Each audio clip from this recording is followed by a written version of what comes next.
Estamos de volta com Justiça em Foco, que hoje recebe o presidente do Tribunal Regional Eleitoral do Distrito Federal, desembargador João Mariozzi. Vamos conhecer agora a história do TRE. O Distrito Federal foi criado como uma unidade da federação de caráter eminentemente administrativo e se diferenciava dos estados do ponto de vista político.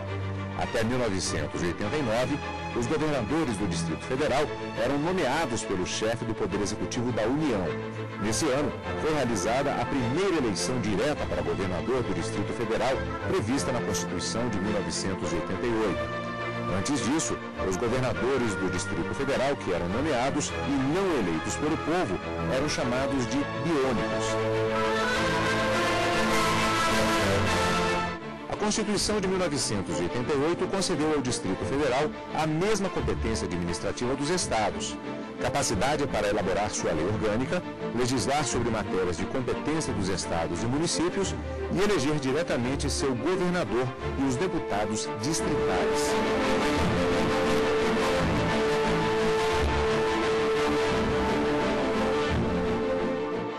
O Tribunal Regional Eleitoral do Distrito Federal foi criado em abril de 1960, antes da transferência da capital para Brasília, e instalado no dia 6 de setembro do mesmo ano. O trabalho da Corte começou num dos andares do bloco 6 da esplanada dos Ministérios. O TRE funcionou também no Tribunal de Justiça do Distrito Federal e Territórios e no edifício Palácio do Desenvolvimento, antes de ocupar sede própria. Pois é, desembargadora, a Brasília já tem uma história relativamente longa, tanto que no mesmo ano que foi criado e instalado o Tribunal Regional Eleitoral do Distrito Federal realizou a primeira eleição, são 12 eleições já, digamos assim, no currículo, e nessa época o desembargador nem votava ainda na realidade, não é? Perfeito. Então, mas, de qualquer maneira, tem conhecimento a respeito da organização daquela primeira eleição especificamente. De que maneira isso foi feito, desembargador? Naquele tempo estava em disputa o DN, PSD, com Marechal Lott apoiado por Celino Kubitschek e Jânio Quadros com a sua vassoura, e que acabou ganhando as eleições. No Distrito Federal havia 23 mil eleitores. A competência eleitoral no início do Distrito Federal era de Goiânia. Mas o Tribunal Regional Eleitoral foi criado antes do Distrito Federal, mas só foi instalado no mês de setembro do mesmo ano. E nesse ano houve as eleições para presidente da República. No Distrito Federal eram 23 mil eleitores, e a diferença dos que compareceram é que quem ganhou a eleição foi o Marechal Henrique Lott, com 3 mil votos, mais ou menos, de diferença sobre o outro candidato, que era Jânio Quadros, que, por sinal, foi admitido no país inteiro. Desembargador, nós tivemos períodos muito diferenciados no que se refere à questão das eleições, particularmente em Brasília, pelas características do desenvolvimento político da capital federal. Nós tivemos o período do regime militar, em que as eleições foram suspensas, e mesmo depois, quando se voltaram as eleições, aliás, eu lembro disso, do debate que havia a respeito, por exemplo, da questão dos governadores, inicialmente lá atrás chamados de prefeitos, que eram o que era feito por, como vimos na matéria, era o processo de escolha do chamado governador biônico. Os prefeitos também eram escolhidos, não pelo pleito direto. Pode-se dizer que são segmentos muito diferenciados, o tipo de trabalho que era feito pelo TRE em todos esses momentos é muito diferente do que acontece hoje? Em matéria do Distrito Federal, na parte administrativa e legislativa, o Tribunal Regional Eleitoral não tinha competência alguma, nem para os seus membros legisladores, que eram do Senado, e nem para o governador. O governador do Distrito Federal, que veio justamente dentro da Constituição de 69, que passou a denominação de governador, que até então eram 6 ou 7 prefeitos, iniciando com Israel Pinheiro. E o último governador do Distrito Federal, biônico, foi o Joaquim Rodrigues. que também foi o primeiro eleito. Nesse período todo, o presidente da República indicava o governador do Distrito Federal sem ouvir sequer o Congresso Nacional. Num determinado momento, a principal atribuição seria com relação ao voto das pessoas que, por exemplo, servidores e pessoas que residiam em Brasília, mas que votavam nos seus estados de origem. Seria essencialmente o tipo de trabalho que era desempenhado?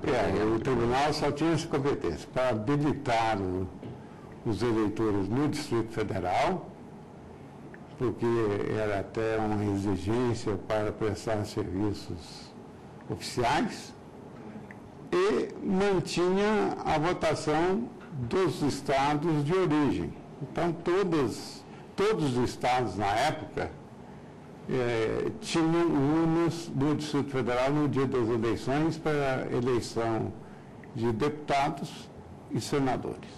E depois, quando veio a emenda 22, ficou também habilitada a questão dos governadores para essas regiões, mas aí a competência do Distrito Federal se restringiu ao seu ambiente geográfico, só o Distrito Federal. Desembargador, eu ainda lembro da eleição de 1989, a primeira eleição direta, inclusive para presidente da República, após o período chamado revolucionário, o período do regime militar. E, inclusive, havia muitas expectativas sobre o comportamento do eleitor. É possível ainda hoje alguém, inclusive pessoas que acompanharam aquele período na época, qual era o comportamento do eleitor especificamente do Distrito Federal? Se visualizava algum comportamento específico do eleitor naquele primeiro momento de eleição para presidente da República? Sim, aquele foi não só no país a eleição para presidente, mas no Distrito Federal a eleição para governador.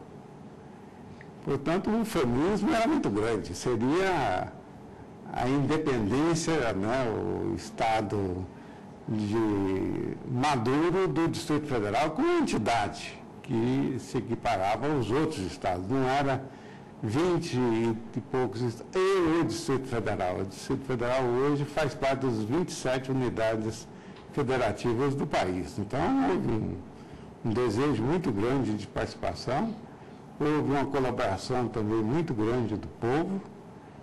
O sistema de apuração na época era um pouco mal feito, e aí só para apurar o Distrito Federal, eu creio que gastaram 11 dias, né? Apesar de Braslândia, onde eu era o juiz eleitoral, nós entregamos com 20 horas o resultado final das eleições. Desembargador, nós já dissemos, inclusive, aqui em um dos programas que democracia se aprende fazendo. E nós tivemos aquele primeiro momento, havia episódios, até mesmo no que se refere às propagandas eleitorais, engraçados nós tivemos durante esse período, me lembro bem, e vários momentos em que houve alterações com relação a, por exemplo, a questão da sujeira nas cidades, houve momentos diferenciados em cada eleição. O senhor diria que, ao longo desse período, tem se confirmado essa expressão que democracia se aprende fazendo? As pessoas não só têm aprendido a votar, como os candidatos têm aprendido ao longo desse processo a manifestar as respectivas ideias dentro do processo democrático? Perfeitamente. A democracia não é um conceito definido. É uma realidade que se aperfeiçoou com o tempo. Então, não foi só fazendo a democracia que se aprende, é deixando que ela seja feita também no futuro. Que se começar a colocar aqui e ali adjetivos na própria palavra democracia, ela deixa de ser uma democracia e passa a ser uma oligarquia disfarçada.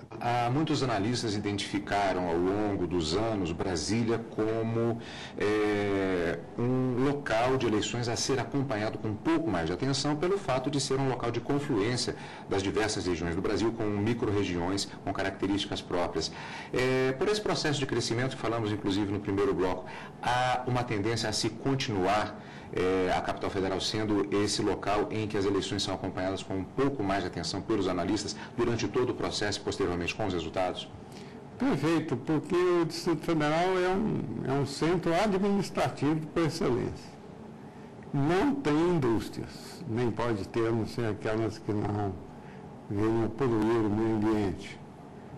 E o resto do país desenvolve apressadamente, um pouco atrasado, né, com 10 anos de atraso, aqueles 10 anos perdidos da década de 80, está acompanhando uma evolução quase que mundial.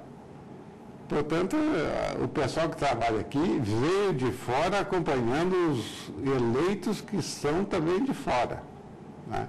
Se mantivermos o mesmo número de parlamentares, evidentemente que as eleições no Distrito Federal sempre serão acompanhadas para observar o que pensa o povo brasileiro na sua forma cosmopolita mais agregada, que é justamente no Distrito Federal. Desembargador, falamos de tecnologia, falamos de momentos diferentes, mudanças na legislação inclusive da propaganda eleitoral. A assimilação, considerando-se essas características do eleitor do Distrito Federal, ela é rápida dessas novas tecnologias, das novas legislações por parte do eleitorado de Brasília? Sim, por parte do eleitorado, que ele é mais politizado, ele é mais maduro do que dos outros estados. Porque nos outros estados ele se desenvolve e depois sai para a mão de obra. Aqui o indivíduo já chega com a mão de obra, acompanhando a realidade, portanto, ele já chega no estágio mais adulto. E eles são bem suscetíveis à aprendizagem de tecnologia mesmo, porque a tecnologia, hoje não há ninguém que possa segurar a sua forma de conhecimento. Isso vale também para os eleitores que estão na competência do Tribunal Regional Eleitoral do Distrito Federal, mas que moram, no caso, por exemplo, no exterior? Os eleitores não do Distrito Federal, mas do Brasil inteiro que moram no exterior estão na competência e jurisdição do Distrito Federal. Na verdade, esse pessoal, até os anos 2000, tinha um problema de justificar que eles tinham título, não podiam votar, tinham que justificar lá onde eles estavam, e às vezes aqueles países pequenos, o sujeito tinha um título na França, mas estava morando lá na Itália, tinha ido para a Bélgica e tal, e ficava difícil de encontrar um local para fazer a justificativa. Então resolveu-se, dando uma economia de mais de 20 milhões de reais, que poderia essa justificativa ser feita por via epistolar. Eu acredito que até as eleições, essas agora só podiam ser feitas em embaixadas e consulados. Portanto, quem morasse nos extremos dos estados tinha uma movimentação longa.